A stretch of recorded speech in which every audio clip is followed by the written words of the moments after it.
खुलुमबाय बड'लेण्ड खौरां नायगिरि नोंथांमोननिसिम फैदो दानिया मिथिनो लानि दिनैनि गोदान खौरांफोरखौ। बड'लेण्ड इउनिभार्सिटियाव 16 मार्च खालि कालचारेल रेलीआव जिअ'ग्राफि डिपार्टमेन्टनिफ्राय हारिमुआरि हानजा सुरनायाव मुस्लिम जानानै देखायदोंमोन। बेखौनो मुस्लिम हानजाखौ लाजि फोनांनाय जादों होनना आमसुआ गोख्रों अजद होदों। बे हारिमुआरि दिन्थिफुंनायाव सानै फरायसाफोरा मुस्लिम जानानै दाय मावनानै पुलिसजों बुयै बुयै लांजानाय देखायदोंमोन, जाय ससियेल मिडियाफोराव गोबां गोसारनायखौ नुनो मोननाय जादों। बेखौ नुनानैनो आमसुआ दुखु मोनदों आरो बड'लेण्ड इउनिभार्सिटिखौ गोख्रों अजद होदों। सासे मुंदांखा इउटिउबार मैया एरेस्ट खालामजाबाय। बिथांनि मुङा येल्विस यादव। बिथाङा बिग बसनिबो उइनारमोन।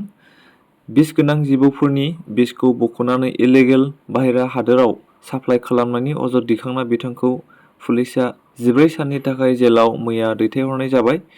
बिथांनि सायाव दा नायबिजिरनाया सोलिगासिनो दं। आसाम पुलिसनि DSP किरण नाथखौ आथोनारि अनागार खालामनायनि दायाव एरेस्ट खालामनाय जाबाय। गावनि न'आव खामानि मावग्रा 15 बोसोरनि गथ'खौ आथोनारि इनाय खालामनायनि दायाव बिथांखौ एरेस्ट खालामदों। बेखौ लानानै उन्दै हिनजावसा गथ'नि नखरनि बिमा-बिफाया DSP किरण नाथनि हेंथायै FIR होनाय जादोंमोन। बेनि उनाव नायबिजिरनाया जादोंमोन। दा फोरमान मोननायनि उनाव बिथांखौ देरगाव पुलिस स्टेशनाव केस रेजिस्टार खालामनाय जाबाय।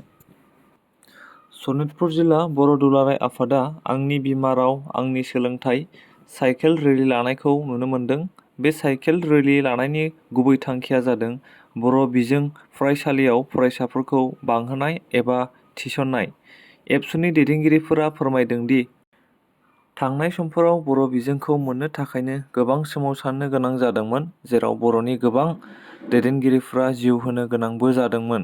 बेखौ नोजोर लाखिनानै बर' हारिमुखौ लाखिनो एबा बर' रावखौ फोथांना लाखिनो थाखाय बर' बिमा-बिफाफोरखौ गावसोरनि गथ'फोरखौ बर' बिजोङाव मुं थिसननो थाखाय खावलायदों। दिनै सनितपुर जिल्ला दुलाराय बर' फरायसा आफादा जि आंनि बिमानि राव आंनि सोलोंथाइ बेखौ लानानै बगिजुलि गुदि गेजेर आरो गोजौ फरायसालिनि गेवलां फोथारनिफ्राय लानानै जोङो नैबे जि पश्चिम जि मानसिरि गेवलां फोथाराव जोङो बेहायसिम फैदों आरो बेवहाय रायजो राजा फरायसा फरायसुलि बिथांमोनखौ लाफानानै गेवरां मोनसे सावरायलायनाय हाबाफारि बेहाय दङ। दा बाथ्राया जादों मा, दुलाराय बर' फरायसा आफादनि जि बिथोन बायदियै जोङो जिल्लाया बे साइकेल रेली हाबाफारिखौ लादों आरो फैबाय थानाय समाव जोङो मोनफ्रोमबो गुदि फरायसालिफ्राव गेजेर फरायसालिफ्राव फरायसा फरायसुलिफ्रा 2024नि जि गोदान एडमिसन लानाय बा मुं थिसननाय, जाहाथे बेयाव मुंखौ जोंनि गामिनि गार्जेनफोरा फरायसा फरायसुलि बिथांमोनखौ जाहाथे जेराव प्रभिन्सियेलाइज फरायसालिफोर दङ बा जेराव टिउटर फरायसालिफोर दङ, गुदि जा गेजेर जा गासैयावबो जाहाथे एडमिसनखौ होयो बा मुंखौ थिसनो, जोङो बेखौ जिल्लानिफ्राय जानानै खावलायदों। जिहेतु नैबे बिजोंखौ जोङो मोननो थाखाय मोनसे समाव जोंनि गेदेरमा बिथांमोना गावनि बेसेन गोसा जिउखौ दान होलांबाय, गावनि न'खरखौ सिन्था खालामालासिनो। बेनि थाखाय बिथांमोना जिहेतु जिउखौ दान होलांबाय। दिनै जोङो बेहाय थांनानै थानाय बर' सुबुं फिसाफोरा जितु जोंनि बिजोंखौ जोङो फोथांनानै लाखियाब्ला बेखौ सोर लाखिगोन? दा बिजोंखौ लानानै जोंनि गेजेराव गोबां कन्ट्रभारसि जोंनि गेजेराव जानायखौ जोङो नुनो मोनो। इंराजि मिडियामाव फोरोंहैयोब्ला जोंनि गथ' गथायफ्रा गेदेर बा गोजौ लेभेलनि अफिसारफोर जानो हायो होननानै। नाथाय जोङो नुनो मोनो दि मोनसे गामियाव थांनांगौब्ला बै गामियाव मोनहैनायनि लामाया मोननै मोनथाम थायो। थिग बेबायदिनो फरायनायनि जि मोनसे लामा, बेयो इंराजि मिडियामबो जानो हायो, आसामिस मिडियामबो जानो हायो, बेंगलि मिडियामबो जानो हायो बा हिन्दी मिडियामबो जानो हायो। बिदिनो मोनसे गामियाव मोनहैनायनि थाखाय मोननै मोनथाम लामा थायोब्ला हिक्कानि जि फरायनायनि लेंगुवेजआ बेबायदि जानो हायो। थ' बेनिखायनो जोंनि बर' मिडियामाव फरायनानै जोङो मोजां गोजौ लेभेलाव जोङो अफिसार जोंनि गथ'फोरखौ जों बानायनो हाया, डक्टर इन्जिनियार खालामनायाव असुबिदा जायो, बेबायदि नङा। बेयो जोंनि धारना।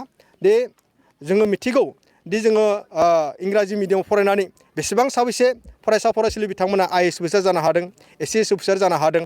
जोंनि गेजेराव उदाहरन हिसाबै दङ। इंराजि मिडियामाव फरायनानै दिनै मंगल ग्रहआव थांनो हानाय साइन्टिस्ट जोंनि गेजेराव सृष्टि जायाखै। बर' मिडियामावबो फरायनानैबो गोबां IAS अफिसार जानो हादों बा SCS अफिसार जानो हादों, इन्जिनियार जानो हादों। जोंनि गेजेराव गोबां उदाहरन दङ। दा नोङो बर' मिडियामाव फरायनानैबो जोङो मोजां साइन्टिस्ट सासे जोंनिफ्राय जों सृष्टि खालामनो हायो। बेयो गावनि मोनसे धारना। दा बेनिखायनो आं खावलायगोन गासैबो जोंनि सनितपुर जिल्लायाव थानाय बर' रायजो राजा बिथांमोनखौ बर' रायजो राजा आइ आफा बिदा फंबाय बिनानाव बिथांमोनखौ जाहाथे गावनि ओनसोलाव थानाय गावनि गामियाव थानाय गावनि ओनसोलनि फरायसालिफोरखौ जोङो फोथांनानै लाखिनांगोन खारन बै फरायसालिफोरखौ प्रभिन्सियेलाइज खालामनो थाखाय मोनसे समाव गामिनि रायजो राजा बिथांमोना दान दुखुनानि गेजेरजों जोङो प्रभिन्सियेलाइज खालामनो हादों दा गोबां फरायसालिफ्रा जोंनि गेजेराव बे सनितपुराव भेन्सार दासिमबो दङ दा जोङो फरायसालि एबा गभर्नमेन्ट फरायसालिफ्रा माखासेफोरखौ जोङो बहाबा नुनो मोन्दों जोंनि गेजेराव बर' राव जेराव जों रायलाया बै जायगाफोराव जोंनि बर' बिजोंफ्रा जोबनायखौ जोङो नुलांदों जाहाथे नैबायदि लेभेलनि बे जोंनि जेराव जोङो गावनि भाषाखौ जोङो स्पस्त भाबै रायलायो बै ओनसोलफोराव जाहाथे बेबायदि बिजों थैनायनि मोनसे माबाया जेन जायाथों बेबायदि जुदि जायोबा जोंनि थाखाय बिराद दुर्भाग्यजनक जागोन आरो बियो खुब लाजिथावना जागोन बेनिखायनो जों सनितपुर जिल्ला दुलाराय बर' फरायसा आफादा रायजो राजानि गेजेराव मोनसे जांख्रिखांनाय मोनसे फैनांगौनि थाखाय जोङो दिनै बे सनितपुर जिल्ला दुलाराय बर' फरायसा आफादा दिनै साइकेल रेलि हाबाफारिखौ लादों आरो गाबोननिफ्राय एडुकेसन सेक्रेटारि रिजय बसुमतारी बिथाङा मोनसे रुटिन खालामनानै होदों दि मोनफ्रोमबो दख'रायाव बिल' 15 फरायसालिफोराव जोङो गिबि माने लाजेनगोन बिनि उनाव बिल' जि 30 स्टुडेन्टसफोर दङ जोङो मोनफ्रोमबो फरायसालियाव गामिनि रायजो राजा आरो स्कुल कमिटिनि जि मेनेजिं कमिटि बिथांमोनखौ लानानै जोङो सावरायलायनाय हाबाफारि लागोन दा बे हाबाफारिनि थाखाय दिनै जोङो नैबेयाव दिनै थुबुर जादों